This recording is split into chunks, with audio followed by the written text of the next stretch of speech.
Donald Trump just fired the opening shot in what trade analysts are already calling the most dangerous economic confrontation between the United States and Canada since the two countries signed their first free trade agreement in 1988.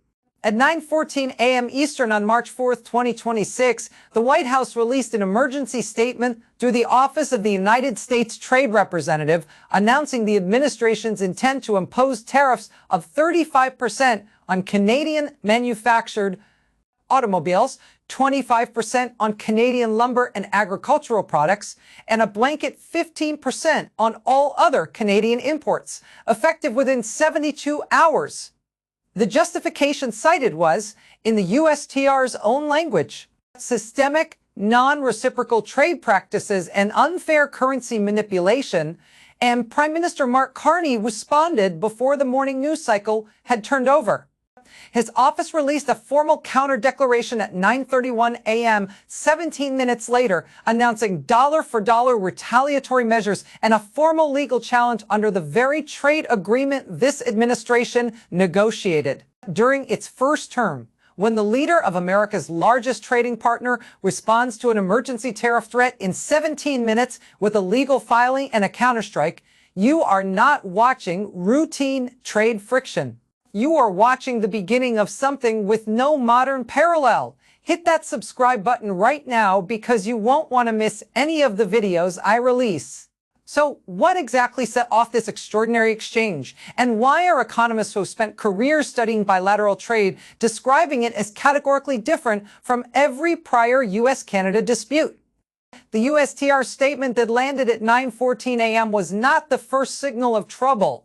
Tensions between the two administrations had been simmering since January, fueled by disputes over softwood lumber quotas, dairy market access, and a series of escalating White House social media posts accusing Canada of cheating American workers. On February 19th, the administration had announced a preliminary 10% tariff on Canadian steel, described at the time as a down payment on broader action. Canada pushed back.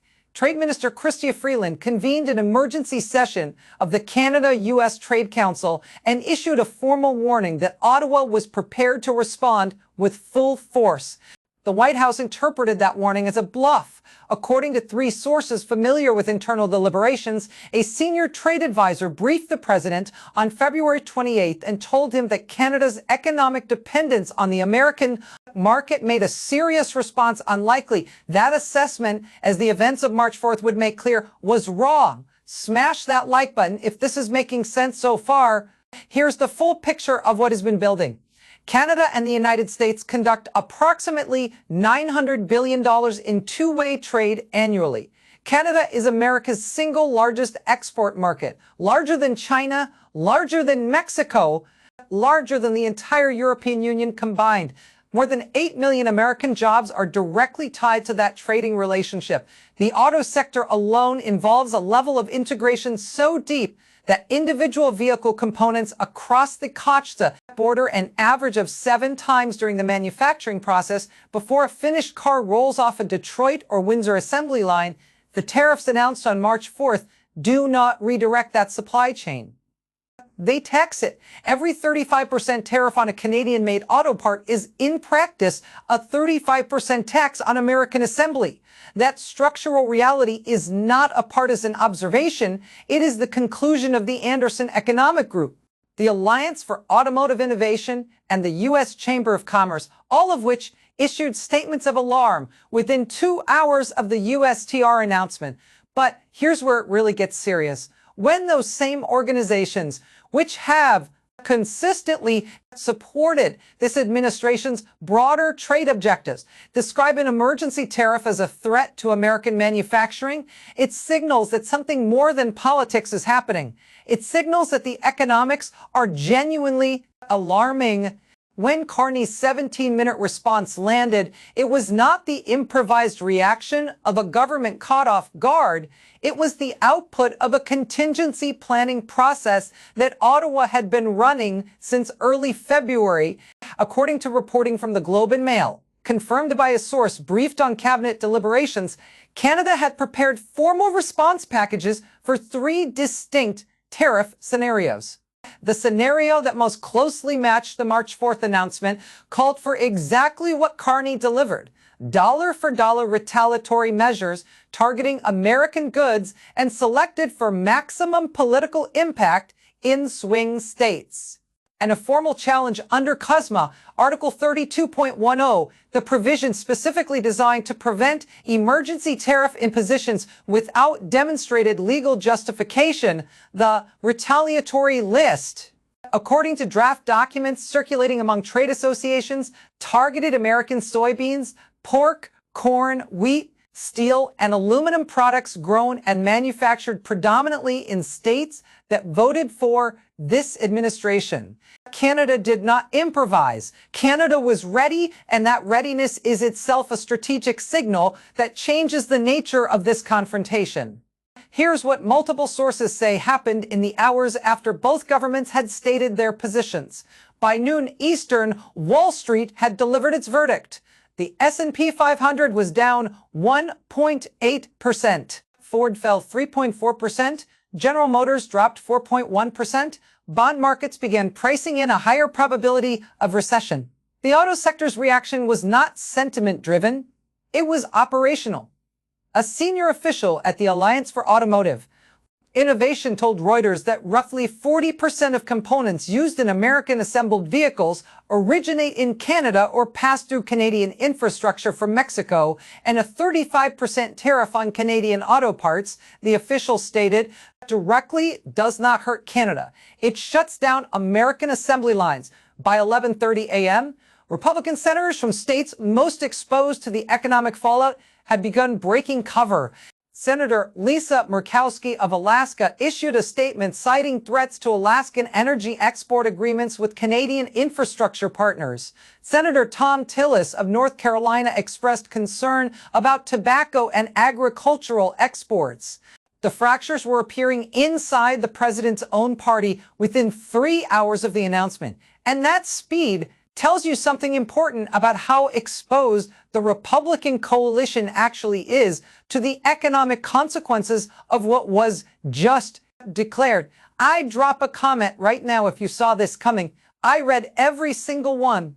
Now, things get absolutely extraordinary because at 2:45 p.m. Eastern on March 4th, Prime Minister Carney held a press conference in Ottawa that was scheduled for 15 minutes and ran for 52. What he said in those 52 minutes did not sound like the language of a government seeking to de-escalate.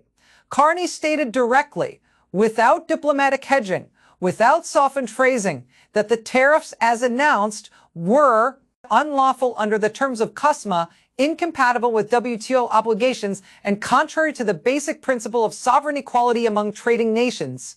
He then announced that Canada was suspending participation in 3 joint U.S.-Canada security committees, including the Cross-Border Crime Forum, pending resolution of the trade dispute. That suspension sent genuine shockwaves through the national security community in Washington. These committees are not symbolic bodies. They coordinate real-time intelligence sharing on cross-border drug trafficking, weapons smuggling, and terrorism threats by connecting trade and security in a single announcement. Carney signaled that Canada was prepared to escalate across domains that go well beyond commercial economics. That is when it became clear that this confrontation had crossed into categorically different territory. This is not the first time a president has used tariffs aggressively against allied trading partners. Think back to 2002, when President George W. Bush imposed steel tariffs of up to 30% on European Union imports. The EU filed a WTO challenge immediately and prepared retaliatory tariffs targeting politically sensitive American exports: Florida citrus, Wisconsin dairy, Michigan auto parts. The tariffs collapsed within 18 months when the WTO ruled against Washington, Bush rescinded them rather than absorb the consequences. Then there were the 2018 Section 232 tariffs, which targeted Canada, Mexico, and the European Union simultaneously. Canada's response then was also measured in retaliatory, dollar-for-dollar countermeasures targeting products in American swing states, and those tariffs were eventually suspended as part of the USMCA renegotiation. But the key difference between 2018 and 2026 is the Prime Minister Canada now has. Mark Carney is not a leader who has staked his political identity on managing the relationship. He won his most recent mandate on the explicit premise of not backing down to American economic pressure. His domestic approval depends on holding that position. Subscribe immediately if you haven't yet. This content doesn't exist anywhere else. So, what legal framework is Canada invoking, and how strong is the ground it is standing on? CUSMA, Article 32.10, the provision Canada cited in its formal challenge, was specifically designed to prevent exactly this kind of emergency tariff imposition without demonstrated legal justification. The White House cited currency manipulation as its basis. Canada operates a floating exchange rate and has not been cited for manipulation by the IMF, the G7, or any international financial institution. And that legal foundation is, in the assessment of independent trade lawyers, extraordinarily weak. Jennifer Hillman, a senior fellow at the Council on Foreign Relations and former member of the WTO appellate body, told CNN that the USTR's justification would not survive even a preliminary panel review under CUSMA. Former U.S. Trade Representative Michael Froman added on MSNBC that the administration's legal exposure was substantial, that retaliatory measures imposed in response to an unlawful tariff order are themselves protected under international trade law, meaning Canada's countermeasures cannot be legally challenged while the underlying American tariff order remains under dispute. Don't go anywhere. The most explosive part is coming next. And here's what should concern every American watching this story, regardless of political affiliation. The 8 million American jobs tied to the Canada-trade relationship are not abstract statistics. They are auto workers in Michigan and Ohio whose assembly lines depend on Canadian components. They are farmers in Iowa and Indiana whose largest export market is Canadian consumers. They are energy workers in Alaska whose pipeline infrastructure runs through Canadian territory. They are small manufacturers in the Midwest whose supply chains were built around the integrated North American production model that NAFTA and CUSMA created. A 35% tariff on Canadian goods does not bring those jobs back from Canada. There are no jobs there to bring back because the integration is bilateral. And what it does is raise the cost of the American half of the operation while creating the legal and diplomatic conditions under which Canada can legitimately redirect its long-term trade relationships toward Europe and Asia. Canada's trade minister had already opened formal discussions with the European Union to accelerate the expansion of CETA, the Comprehensive Economic and Trade Agreement, the previous month. Ottawa is not waiting to be rescued by a negotiated resolution. Canada is building its exit from American market dependence while the diplomatic process runs its course. This puts American businesses and American farmers in particular in a position with no clean exit. On one side, they face tariff-driven supply disruptions, higher input costs, and Canadian retaliatory measures targeting their exports. The draft retaliatory list covers $28 billion in American agricultural exports to Canada annually: soybeans, pork, corn, and wheat, grown in the very states whose senators the administration cannot afford to lose. On the other side, speaking out against the tariffs publicly risks becoming a target of White House criticism in an environment where that carries real political and commercial consequences. Legal and political analysts are describing this dynamic as a trap of the administration's own construction. Edward Alden, a senior fellow at the Council on Foreign Relations and the author of the definitive book on American trade policy, told the Washington Post that the president has created a situation where every outcome available to him is worse than not having started. Even the Wall Street Journal editorial board, which has not been quick to criticize this administration's trade instincts, warned in a piece published March 5th that unlike tariffs on China, the Canada tariffs hit American manufacturers directly in their most vulnerable supply relationships. Do me a favor and slam that like button because it genuinely helps this video reach more people. So let's break down what this actually means across 3 dimensions. The immediate economic impact is measurable and accelerating.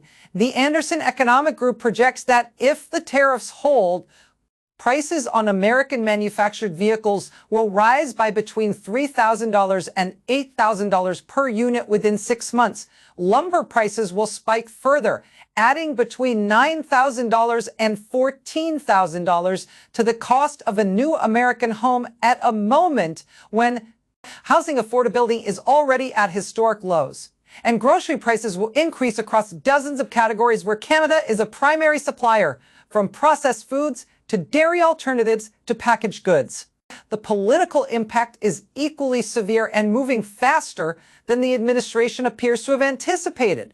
Republicans in auto manufacturing states are facing a choice between defending higher car prices and potential plant shutdowns on one hand and breaking with the president on the other. With primary season approaching and the diplomatic implications extend well beyond Canada, America's other close trading partners, the United Kingdom, Japan, the European Union, are watching this confrontation closely. If Canada, bound to the United States by a treaty the current administration itself negotiated, can be treated this way, every foreign government watching is recalculating the reliability of American trade commitments. Drop a comment below with your thoughts. I'm genuinely curious to see your perspective. But beyond the immediate trade fallout, this confrontation is really about something foundational. It is about whether the United States can be trusted as a treaty partner. CUSMA, the successor to NAFTA, negotiated and signed by the same administration during its first term, contains explicit provisions governing when and how tariffs can be imposed. If those provisions can be set aside unilaterally through an emergency declaration built on a legally weak currency manipulation claim, every trade agreement the United States has ever signed is potentially worthless. That is not a partisan observation. It is a foundational question about American credibility in the global economic system. Reports indicate that former Secretary of State Condoleezza Rice's office has been in contact with senior Canadian officials, offering informal back-channel dialogue. Meanwhile, inside the Republican caucus on Capitol Hill, a small group of senators is reportedly discussing whether to advance a resolution invoking congressional authority over trade policy, a constitutional prerogative, and Congress has largely ceded to the executive branch for decades, but never formally surrendered. If that group finds the votes, the administration will face a challenge from within its own institutional base that the tariff order did not account for. Things escalated further when the president responded to Carney's afternoon press conference with a series of social media posts beginning at 4:12 p.m. on March 4th. The posts described Canada's retaliatory measures as an act of economic aggression, accused Carney of playing politics with American jobs, and threatened to expand the tariff list to include Canadian energy exports, a threat that, if carried out, would directly raise heating and electricity costs for millions of Americans in the Northeast who depend on Canadian natural gas and hydroelectric power. Stay with me. What comes next will completely change how you view the situation. Here's what makes the White House response reveal more than it was intended to. Rather than addressing Canada's CUSMA challenge on its legal merits or offering a justification for the currency manipulation claim, the posts attacked Carney personally, described Canadian trade officials as globalist bureaucrats, and demanded Canada come to the table immediately. But Canada had already come to a table, the CUSMA dispute panel table, where the legal process will now run its course over months and potentially years. And Carney's approval rating, which stood at 52% before March 4th, jumped to 61% in a flash poll conducted by Abacus Data within 24 hours of the confrontation. When your response to a trade dispute is a personal attack on a foreign leader and that leader's domestic approval rises by 9 points overnight, the attack has not worked. Legal experts flagged the problem immediately, attacking the Congress members and officials exercising constitutional oversight functions while simultaneously claiming the underlying allegations are baseless, creates an internally inconsistent position. If the CUSMA challenge is without merit, why respond with fury rather than a legal brief? And the defensive posture only underscores the weakness of the underlying legal position. This goes far beyond a single tariff order. It is about whether the United States is willing to honor the terms of agreements it negotiated and whether the leverage assumptions that underpin this particular trade action were based on an accurate reading of Canada's political and economic resilience. If there are no consequences for imposing tariffs that violate a treaty you signed, it signals that American trade agreements carry no binding weight. That is a precedent with consequences that extend far beyond this dispute and far beyond this administration. If this blows your mind, hit that like button right now. Here is the situation. An emergency tariff order targeting $900 billion in annual bilateral trade has been imposed on America's closest economic partner. Canada has responded with legal action of dollar-for-dollar countermeasures and the suspension of key security cooperation committees, all within hours of the announcement. American businesses are alarmed, American farmers are exposed, and Republican senators in economically vulnerable states are breaking cover. And Prime Minister Carney is operating from a position of domestic political strength, legal preparation, and strategic readiness that the White House's pre-tariff assessments did not model. Keep a close eye on this story. The CUSMA dispute panel is expected to convene within 30 days. Congressional conversations about invoking trade oversight authority are underway, and economic impact reports from industries on both sides of the border are being prepared that will make the political costs of sustained confrontation impossible to ignore. Before we go any further, smash that subscribe button so you never miss content like this. Here is where things stand right now. The most consequential bilateral trade relationship in the world has been thrown into formal legal dispute with retaliatory measures active on both sides, security cooperation suspended, and no negotiating framework yet agreed. American manufacturers, farmers, and consumers are in the crossfire of a confrontation that has no announced off-ramp. And Canada has shown within the first 12 hours every sign of being prepared to sustain this confrontation for as long as it takes. This is not just another news cycle that will fade away. This is a constitutional, economic, and diplomatic crisis forming in real time. What happens next will determine whether the agreements that govern the most integrated bilateral trade relationship on Earth have any binding meaning, or whether they are simply starting points that a sufficiently determined government can set aside when political convenience demands. The evidence is on the record. The legal challenge has been filed. The retaliatory measures are in effect.